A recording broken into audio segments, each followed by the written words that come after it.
Astagfirullah.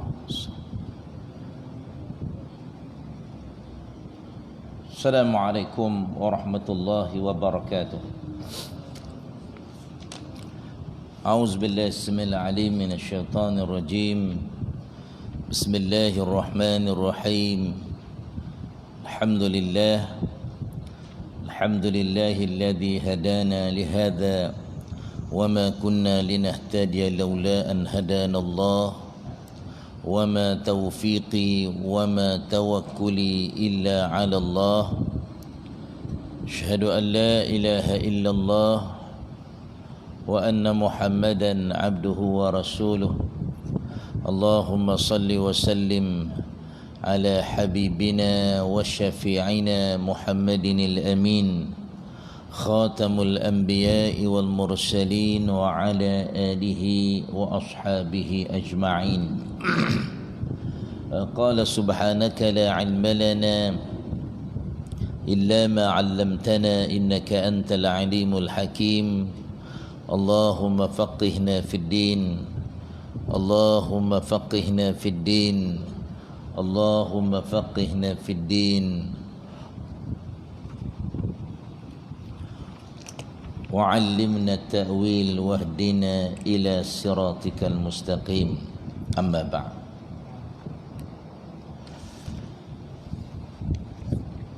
Yang saya muliakan Tuan Kursi Masjid, seluruh ajatan kuasa masjid, Tuan Imam, Tuan Bilal, Tuan-tuan Haji, Puan-puan Hajjah, tuan-tuan dan perempuan muslimin dan muslimat, para jamaah yang dirahmati Allah sekalian.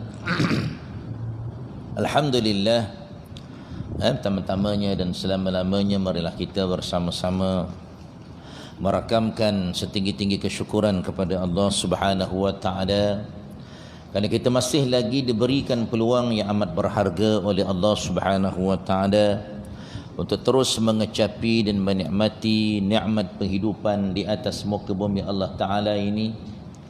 Lebih-lebih lagi Allah Ta'ala pilih kita untuk sama-sama menikmati penghidupan di bulan yang Allah Ta'ala muliakan ini, iaitu bulan Zulhijjah. Kita dah berada pada malam yang ke-6 Zulhijjah. Kita bersyukur kepada Allah Subhanahu wa Ta'ala peluang yang dianugerahkan oleh Allah Subhanahu wa Ta'ala sama-sama dapat kita syukuri dengan kita melipat kali gandakan ibadah kita, pengabdian diri kita, amal ibadah kepada Allah Subhanahu wa taala.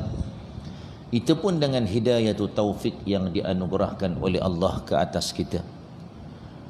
Jadi kita sangat-sangat bersyukur kepada Allah Subhanahu wa taala.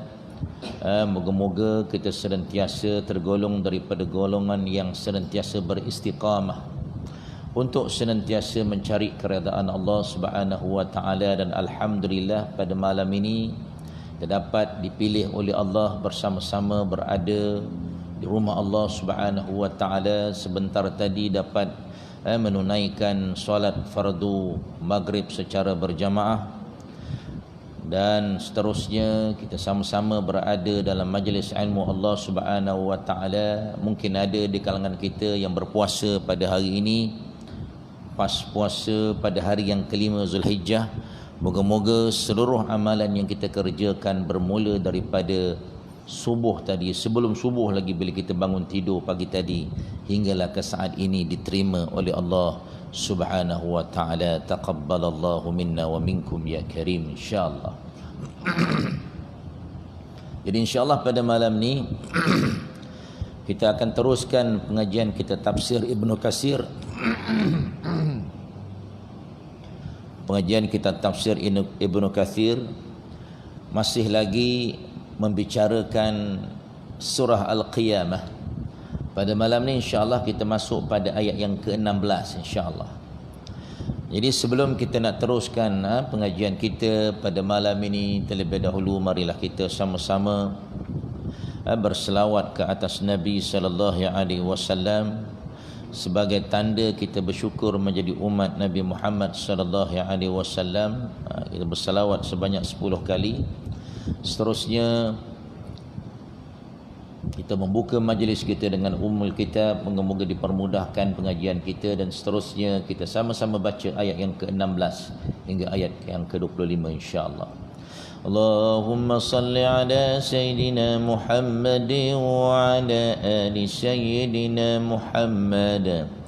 Allahumma salli ala Sayyidina Muhammad wa ala ali Sayyidina Muhammad. Allahumma salli ala Sayyidina Muhammad وعلى آل سيدنا محمد. اللهم صل على سيدنا محمد وعلى آل سيدنا محمد. اللهم صل على سيدنا محمد وعلى آل سيدنا محمد. اللهم صل على سيدنا محمد وعلى آل سيدنا محمد.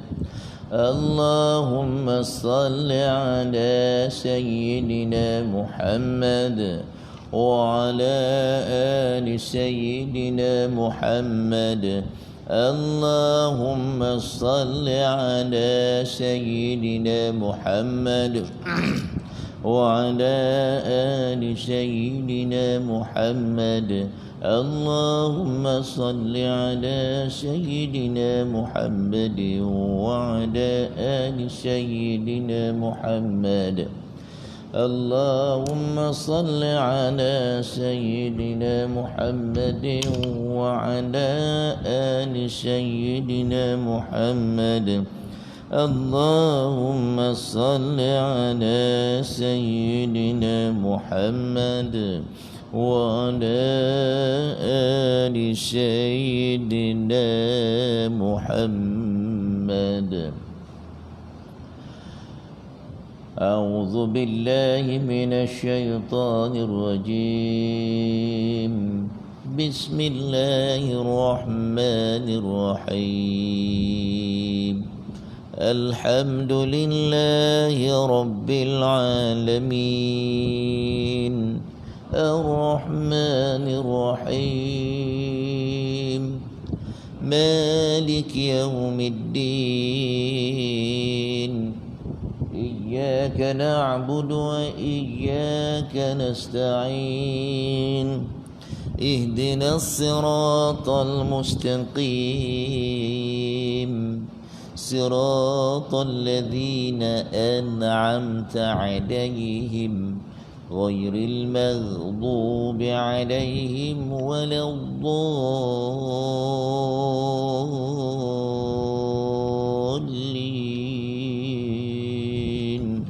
آمين. أعوذ بالله من الشيطان الرجيم.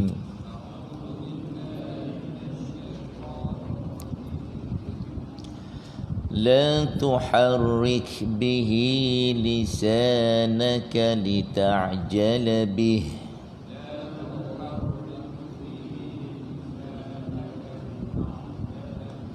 إن علينا جمعه وقرآنه.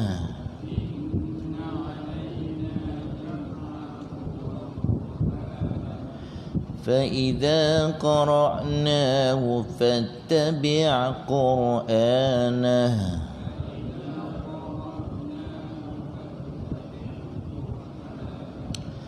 ثم إن علينا بيانه.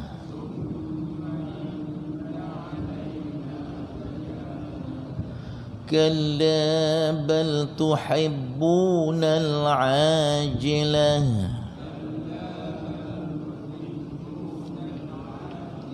وتذرون الآخرة. وجوه يومئذ ناضرة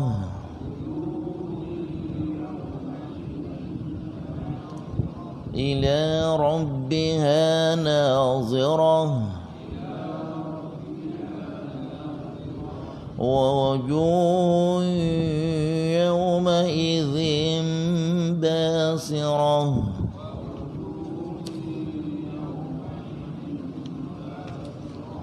تظن أن يفعل بها فاقرة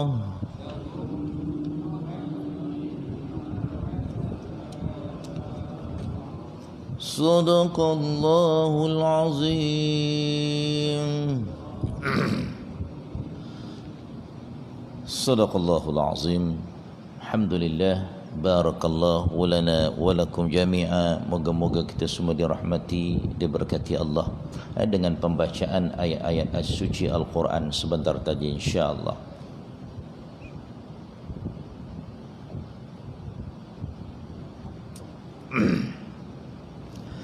Okay, jadi tuan-tuan dan puan-puan muslimin dan muslimat yang dirahmati Allah sekalian, pada pengajian yang lalu kita telah membicarakan bagaimana Allah Subhanahu wa taala telah memberikan pengkhabaran kepada kita sebagai tazkirah, sebagai peringatan tentang pemaparan amalan manusia.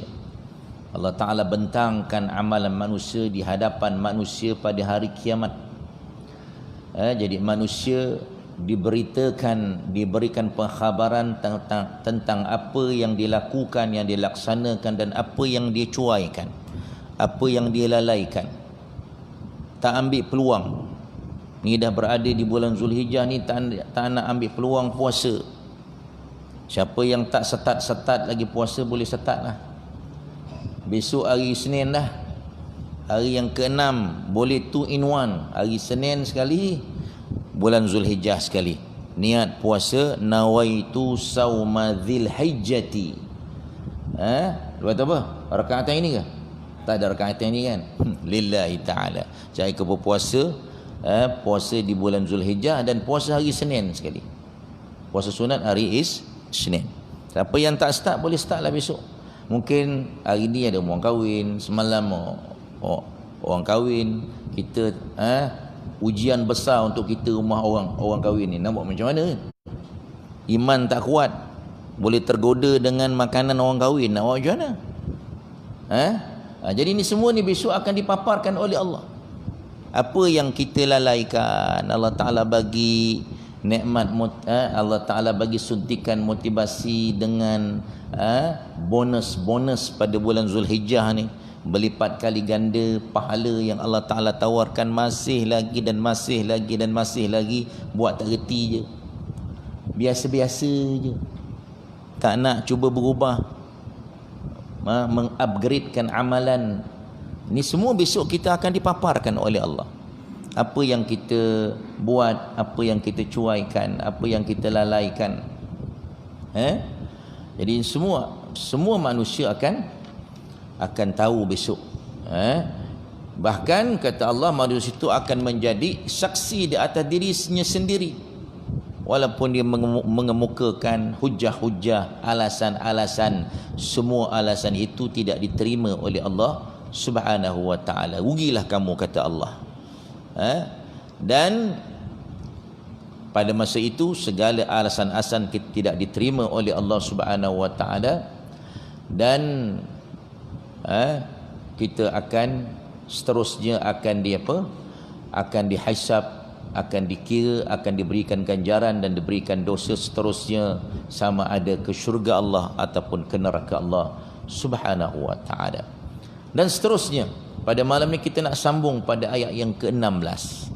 Ayat yang ke-16 ni sebenarnya tuan-tuan dan puan-puan, muslimin dan muslimat yang dirahmati Allah sekalian, nak cerita tentang pentarbihan, pendidikan Allah Subhanahu wa ta'ala kepada Nabi kita, secara khususnya Nabi kita Muhammad sallallahu alaihi wasallam, tentang bagaimana adab ketika menerima wahyu Allah. Kalau kita adab membaca Al-Quran, nak pegang Quran macam mana, nak letak macam mana yang saya tegur dulu kan, itu adab kita. Ambil perhatian ketika orang lain baca walaupun kita tak baca. Mungkin kita tak bawa teropong, tak nampak jadi kita tak boleh nak baca Quran. Tak apalah, dengarlah baik-baik walaupun tak faham. Jadi inilah pendidikan yang Allah Ta'ala berikan kepada Rasulnya tentang tata cara adab-adab menerima wahyu daripada malaikat. Dahulu beliau terburu-buru menerima wahyu dan mendahului malaikat dalam membacanya. Nabi terburu-buru, excited, teruja sangat bila terima wahyu ni, sampai malaikat tak habis baca, Nabi dah habis baca. Sampai mendahului malaikat dalam membaca wahyu ini. Sedangkan Jibril datang nak ajar Nabi cara membaca Al-Quran. Tapi Nabi pula mendahului malaikat pula. Jadi nak ajar adab kepada Nabi dan kepada kita umat Nabi Muhammad sallallahu alaihi wasallam. Dan sebenarnya tuan-tuan dan puan-puan muslimin dan muslimat yang dirahmati Allah sekalian, disebut dalam kitab Tafsir Munir, ada sebab diturunkan ayat ini. Sebab diturunkan ayat ini diceritakan oleh Ibnu Abbas. Hadis riwayat Bukhari, Muslim dan Ahmad. Daripada Ibnu Abbas menceritakan, kana Rasulullah sallallahu alaihi wasallam idza anzala al-wahyu, Nabi ini apabila diturunkan wahyu, yuharriku bihi lisanahu, Nabi akan menggerakkan lisannya dan lidahnya. Yuridu an yahfazuhu, yang mana Nabi ini dia nak menghafal wahyu yang Allah Ta'ala turunkan tadi.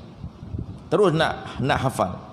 Maka Allah Ta'ala terus turunkan ayat, la tuharrik bihi lisanaka lita'jala bih, inna alaina jam'ahu wa qur'anah. Jadi Allah Ta'ala terus turunkan ayat ini. Allah Ta'ala sebenarnya menjamin bahawa dia akan mengumpulkan Al-Quran di dalam dada Nabi SAW. Itu jaminan Allah kepada Nabi kita Muhammad. Itu mukjizat Nabi kita. Kita tak boleh tuan-tuan dengar tiba-tiba boleh lekat dekat sini, tak ada. Puas menghafal ni ayat Quran, ngapa-ngapa lupa kan. Asal baca je dalam semayang lupa je masa baca dalam semayang kan. Jadi Nabi ni mukjizat dia sebagai kekasih Allah Subhanahu wa taala, sebagai nabi dan rasul. Allah Taala terus kumpulkan ke dada Nabi sallallahu alaihi wasallam. Jadi Nabi ni teruja sangat, excited sangat nak menghafal ayat-ayat suci Al-Quran, sampai tergesa-gesa. Jadi Allah Ta'ala beritahu Nabi tak payah nak tergesa-gesa. La tuharrik bihi lisanaka lita'jala bih, janganlah kamu gerakkan lidahmu untuk membaca Al-Quran kerana hendak cepat-cepat menguasainya. Tak payahlah nak cepat-cepat, kata Allah, yakni Al-Quran itu. Sebagaimana firman-Nya dalam surah Taha, wala ta'jal bil qur'ani min qabli an yuqda ilaika wahyuhu wa qur rabbi zidni ilma, kata Allah. Dan janganlah kamu tergesa-gesa membaca Al-Quran sebelum disempurnakan mewahyukannya kepadamu, dan katakanlah, ya Rabbi zidni ilma, wahai Tuhanku tambahkanlah kepadaku ilmu pengetahuan. Ini doa yang diajar oleh Allah secara khusus kepada Nabi sallallahu alaihi wasallam, dan secara khusus umumnya kepada kita umat Nabi Muhammad sallallahu alaihi wasallam. Sebelum belajar baca doa ni, Allahumma Rabbi zidni ilma, Rabbi zidni ilma, ya Allah, ya Tuhanku tambahkan aku ilmu. Boleh kita amalkan. Ini doa daripada Al-Quran. Doa dipanggil doa-doa ma'thur. Doa-doa yang paling mustajab ialah doa yang kita baca, kita cedok daripada Al-Quran. Kita ambil daripada Al-Quran. Kita ambil daripada riwayat-riwayat hadis Nabi SAW yang sahih, untuk kita amalkan di dalam penghidupan kita, dalam menjalani penghidupan kita ketika kita berdoa. Itu dia tuan-tuan. Itu dia panggil doa-doa maksur. Tapi tak menafikan kalau kita nak berdoa dengan doa sendiri, tak ada masalah. Pasal Allah Ta'ala kata, ud'uni astajib lakum. Kamu nak doa-doalah. Apa nak mintalah pada aku. Aku akan mustajabkan segala permintaan kamu, kata Allah. Kita boleh sebut Tapi kita mulakan dengan doa Al-Quran, mulakan dengan doa Nabi SAW, kemudian barulah kita buat doa kita sendiri pula, apa yang kita nak minta pada Allah Subhanahu wa taala. Itu dia tuan-tuan. Jadi Allah Taala bagi tahu, dan janganlah tergesa-gesa. Kemudian Allah Taala berfirman, inna alaina jam'ahu wa qur'ana. Sesungguhnya atas tanggungan kami, kata Allah, ni jaminan daripada Allah, atas tanggungan Allah untuk mengumpulkannya, yakni di dadamu, apa dia? Al-Quran, dan membuatmu pandai membaca. Nabi terus pandai baca je. Kalau kita mengangkat-angkat, Nabi terus baca, terus pandai baca.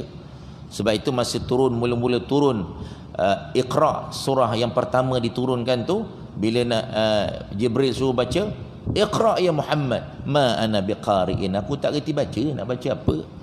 Iqra ya Muhammad, ma ana biqari'in.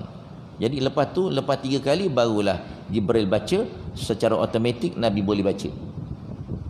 Itu memang tanggungjawab Allah. Allah Ta'ala dah bagi jaminan Nabi ni dia boleh baca sendiri. Allah Ta'ala yang membuat Nabi ni pandai membaca, dan kita pun sama tuan-tuan. Allah Ta'ala yang bagi kita pandai baca ni, tapi syaratnya kena ada usaha. Jangan tak belajar baca Quran. Dekat masjid ada pengajian Quran, tak nak belajar, dah buka kelas Quran, semua segan apa? Semua seangkatan semua. Apa nak segan kan?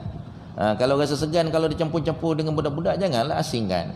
Kita buat semua yang apa dia panggil, seangkatan lah kan, yang sebaya je semua lebih kurang, otai-otai semua. Okey lah, kelas otai-otai nama dia, kelas mengaji otai-otai kan. Janganlah campur dengan yang budak-budak tu, malulah kita kan. Apa tu, janganlah nak malu. Baca Quran ni memang dia kena sebut. Dia ada makharijul huruf, ada tempat keluar huruf tu, sebutan tu.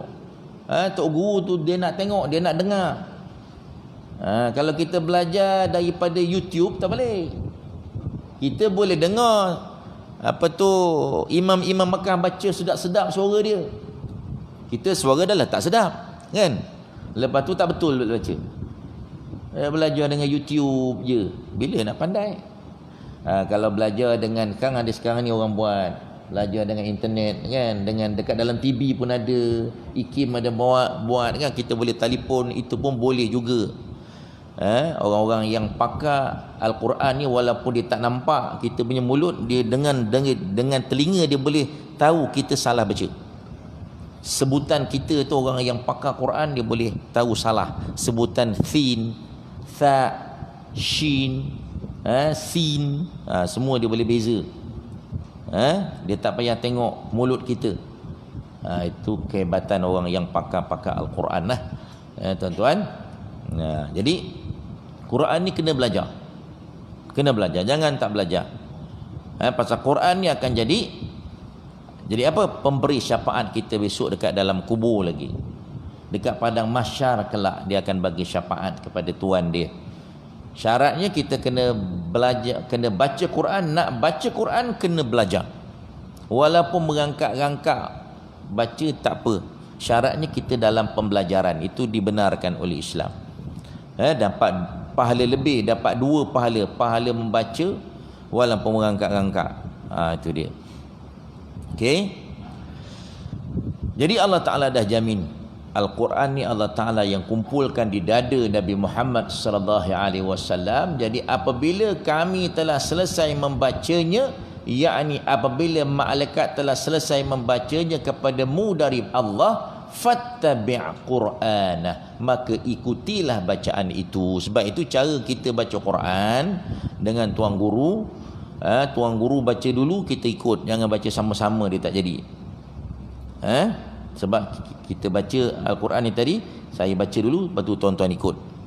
Itu sunnah.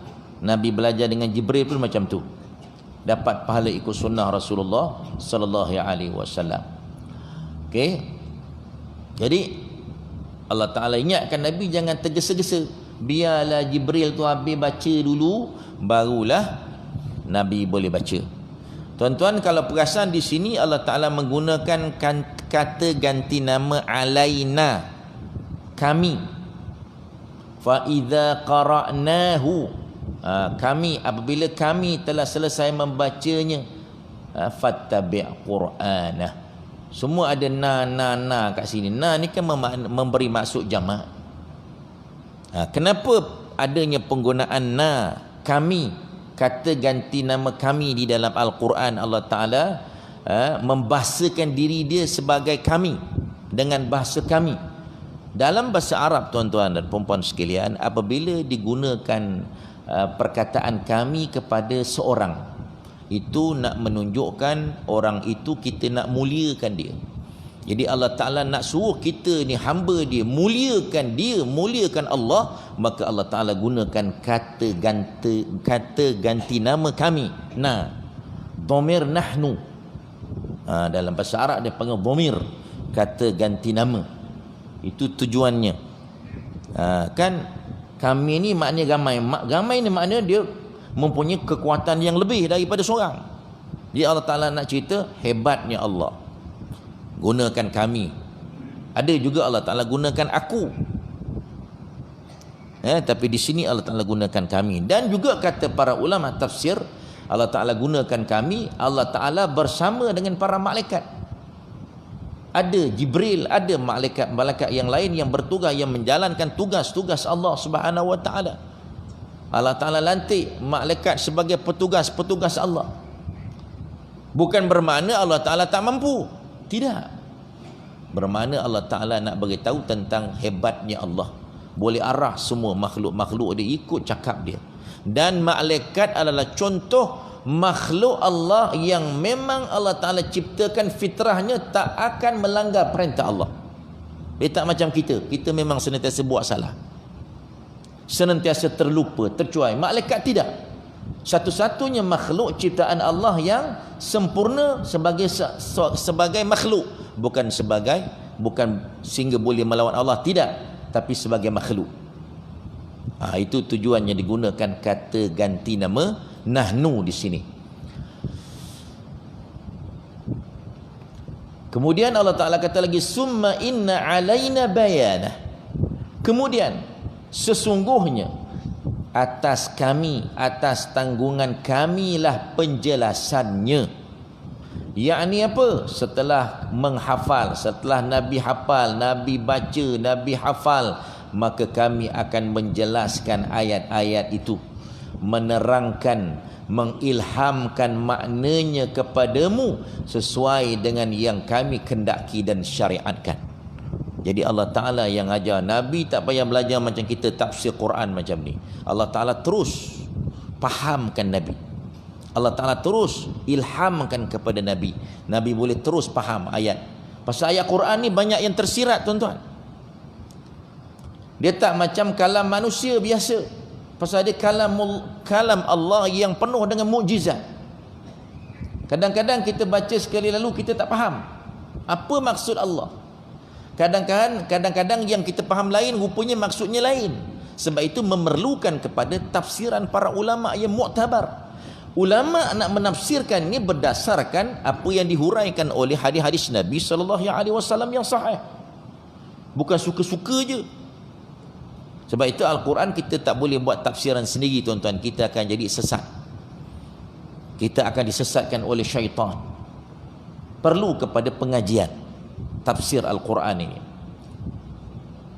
Imam Ahmad meriwayatkan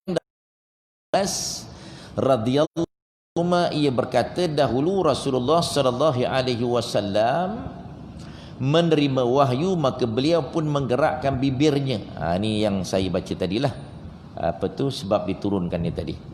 Menggerakkan bibirnya. Sa'id bin Jubair, rawi daripada Ibnu Abbas radhiyallahu anhu berkata, Ibnu Abbas berkata kepadaku, saya menggerakkan bibir sebagaimana yang dilakukan oleh Rasulullah sallallahu alaihi wasallam.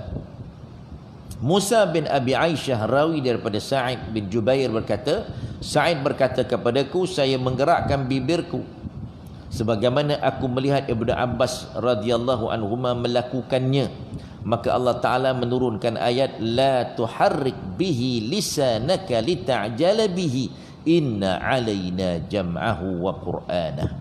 Yakni Allah Ta'ala telah mengumpulkan, Ibnu Abbas berkata, Allah Ta'ala telah mengumpulkannya di dadamu, kemudian kamu membacanya. Fa idza qara'na fattabi' qur'anah, bila kami telah selesai membacanya maka ikutilah bacaannya itu, yakni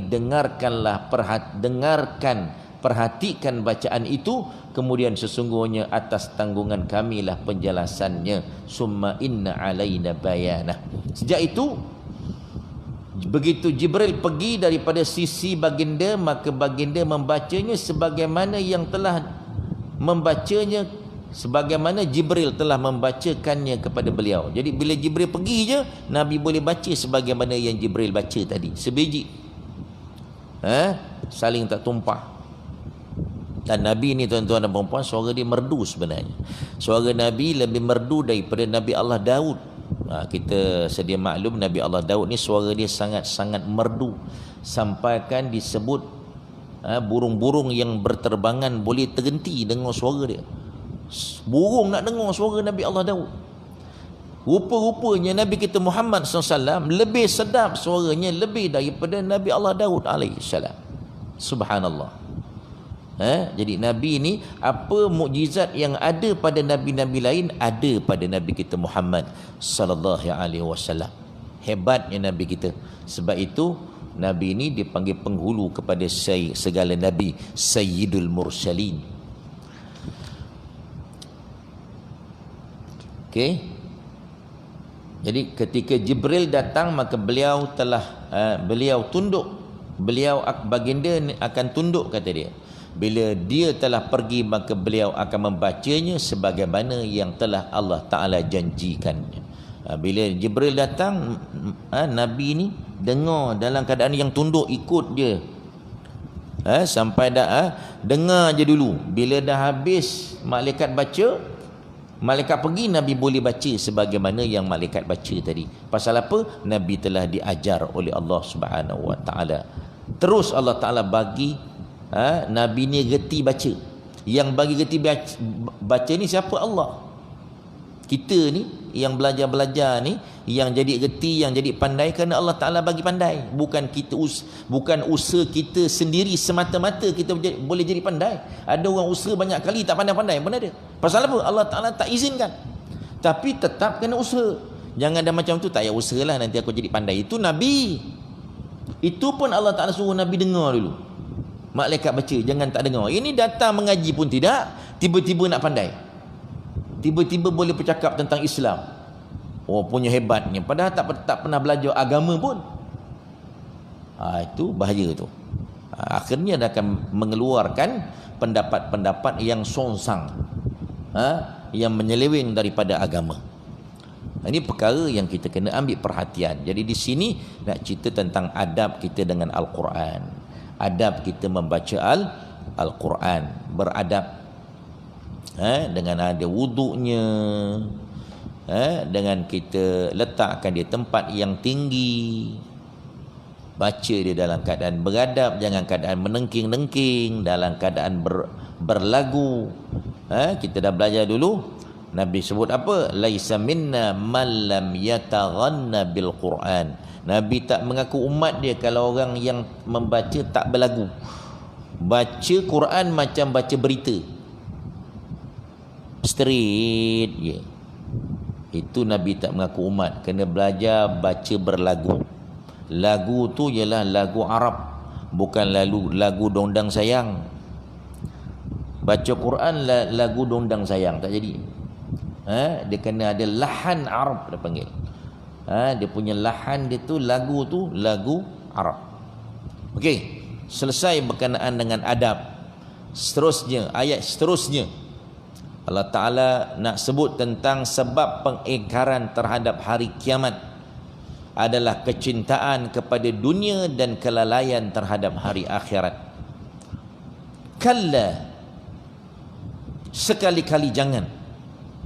Bal tuhibbunal ajilah wa tadharunal akhirah. Kalla, sekali-kali jangan demikian, kata Allah. Makna apa? Allah Ta'ala nak nafikan apa? Jangan apa ni? Jangan kamu mengingkari tentang hari kiamat, kata Allah. Tetapi sebenarnya hendaklah kamu bahkan sekali-kali janganlah berperangai demikian yang mengingkari hari kiamat. Kemudian bahkan tuhibbunal ajilah, cintakan dunia. Nah, Allah Ta'ala gunakan perkataan al-ajilah. Apa makna ajilah? Ajilah ni tuan-tuan maknanya tergesa-gesa. Orang yang cintakan dunia, dia cintakan benda yang nampak. Orang yang cintakan akhirat, benda yang jauh. Akhirat ni benda jauh. Ganjaran pahala jauh dapat ke akhirat. Syurga dapat ke akhirat. Orang yang cintakan dunia ni, orang yang nak depan mata ni, nak nampak ada kereta sebuah, nak nampak ada rumah banglo sebuah, nampak depan mata juta-juta.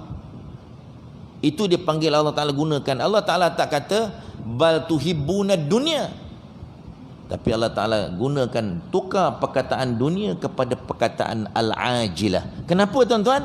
Kerana sifat dunia tu sifat begitu, benda yang nampak depan mata, benda yang kita boleh segera, nak segera. Sebab tu yang timbul Pak Mantelo tu. Kita kan suka macam tu. Tak nak kerja berat, tapi nak gaji lebih, kan? Tak nak berpeluh-peluh, duduk dalam aircon, kemudian dapat gaji lebih. Nak pula gaji pula berjuta-juta. Jadi kalau ada orang tawarkan, dapat tawaran walaupun haram, dia ambil je, dia tak kira. Yang penting aku dapat. Itulah dia dunia. Al-ajilah. Dunia ni tuan-tuan asal daripada perkataan dunu. Perkataan asal dia dalam bahasa Arab dana yadnu dunun. Apa makna dunu? Dunia ni sesuatu yang rendah. Dan dunu juga maknanya hina, sesuatu yang hina.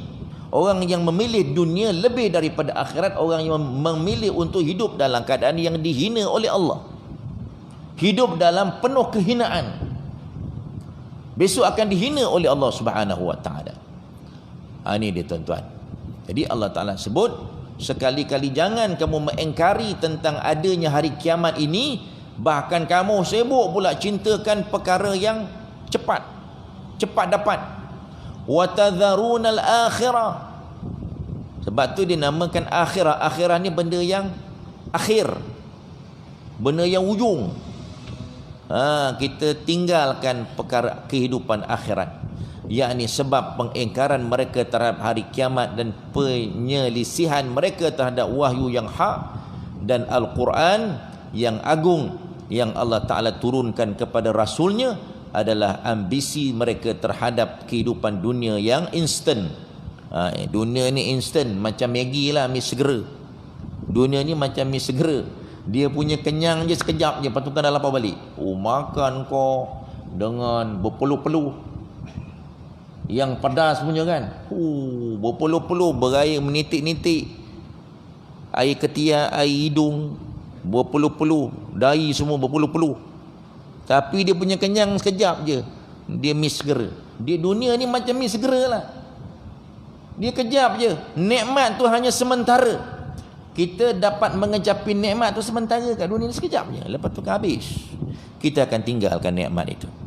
Tapi akhirat dia akan kekal selama-lamanya. Itu hebatnya.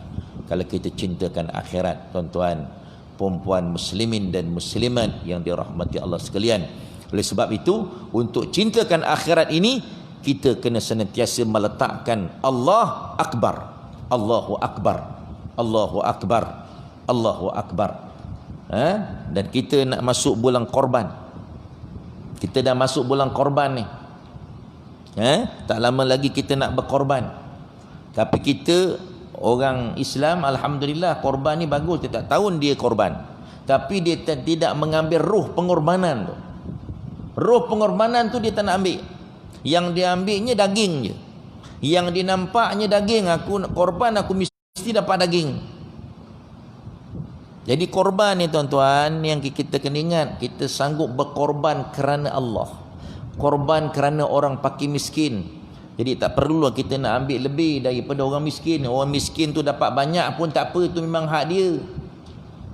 Bila kita sembelih lembu banyak, orang miskin tak banyak, kan, dia akan dapat banyak. Betul?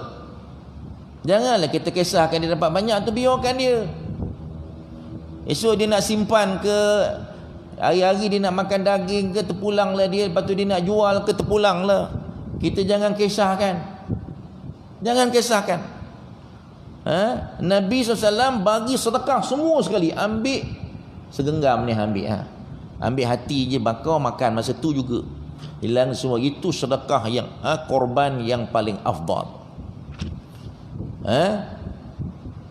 Korban, peristiwa korban mengajar kita erti pengorbanan. Sanggup berkorban kerana Allah. Walau kita tak dapat pun tak apa. Yang penting orang lain dapat. Kita dapat, orang lain tak dapat, tak apa, dah terbalik. Ni tuan-tuan. Cuma sekarang ni SOP dia kuat, jadi payah sikit lah nak bawa lari kepala kambing, payah sikit lah. Nak bawa lari kaki lembu, payah sikit lah. Pasal 10 orang kan nampak kan. Kalau ramai-ramai tak berapa perasan. Tiba-tiba dah hilang je. Tengok-tengok dah masuk dalam bonet kereta dia. Tengok-tengok dah masuk dalam raga motor, balut dengan plastik hitam, kan? Jadi perkara yang kita kena ambil perhatian. Sebab itu dalam korban, tuan-tuan, Allah Ta'ala disyariatkan kita bertakbir.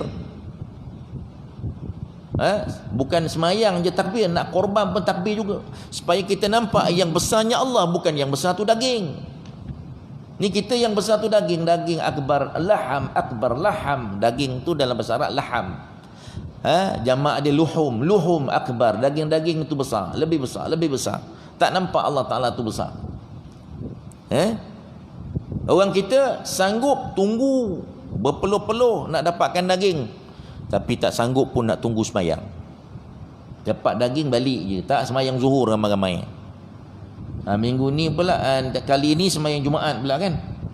Jangan tak semayang Jumaat pula. Buat korban pagi ke sini? Pagi. Hari Sabtu, Alhamdulillah. Kalau buat pagi sekarang, takut-takut dengan Jumaat pun lebu Jumaat. Alah, dia kata PKP itu boleh tak semayang Jumaat. Apa salahnya? Kata dia, ini lembu. Kita korban, kena korban lah, kata dia. Korbankan semayang pula. Orang korbankan lembu tu, kita semayang tetap kena semayang. Jadi tuan-tuan dan puan-puan sekalian, jadi kita ambillah semangat korban, roh korban ini dalam kehidupan kita. Sanggup berkorban untuk Islam, sanggup berkorban menunaikan perintah Allah. Kita ni nak korban diri datang ke masjid pun payah. Nak korbankan diri masa kita untuk luangkan masa datang belajar pun susah. Nak korban jiwa raga untuk perang, untuk Islam, lagi susah. Ni tak keluar darah pun. Kalau tadi lembu tadi kena berlumuran dengan darah juga, sanggup dia pasal dia nampak daging tu. Ada yang jatuh, ada yang kena flying kick. Tengok dalam YouTube, kena flying kick dengan apa? Dengan lembu. Sanggup dia bangun balik, kejar lembu, tangkap lembu tu. Pasal apa? Pasal daging punya pasal. Pasal daging akbar. Tapi yang datang semayang tak payah nak berlumuran dengan darah pun, tak payah nak berpeluh-peluh pun, duduk dalam aircon semayang ni. Datang belajar duduk dalam aircon, kipas helikopter pemain besar lagi tu pun tak nak datang belajar. Itu pun tak nak datang semayang berjemaah pada setiap waktu. Nak tunggu musibah macam mana lagi sampai kita nak datang ni? Orang kita, orang Islam ni sibuk duduk kat kedai makan, tak nak datang belajar, tak nak datang semayang berjamaah. Macam mana nak bagi Allah Ta'ala runtuhkan kedai makan ke? Tengah-tengah makan, jatuh bawah, meninggal semua pasal tengah makan semua, waktu semayang maghrib. Baru macam tu ke nak berubah kita ni? Nak tunggu macam mana yang nak berubah kita ni, umat Islam ni? Heran kita tengok. Nampak Allah Ta'ala bagi balik PKP. Nampak-nampak macam nak kena balik ni. Kes dah meningkat pasal Allah Ta'ala tengok tak tahu ubat pun, kata dia. Hamba-hamba aku ni. Besok tak dapat, tak merasa balik kita belajar macam ni. Tak merasa balik kita semayang berjemaah di masjid pada setiap waktu. Dah kena jadi imam balik ya. Dekat rumah dengan anak-anak. Allahu Akbar. Tak tahulah. Tapi saya ni bercakap depan orang yang datang, tu masalah dia. Oh, yang tak datang tak dengar. Macam tu juga lah rupa. Ni lah muka glamour. Dia benda ni kena cakap bila tau? Hari Jumaat. Hari Jumaat, Tok Khatib, inilah perkara yang dia kena tegaskan. Sampai bila kita nak berubah ni? Tapi itulah bila baca teks tak ada benda tu.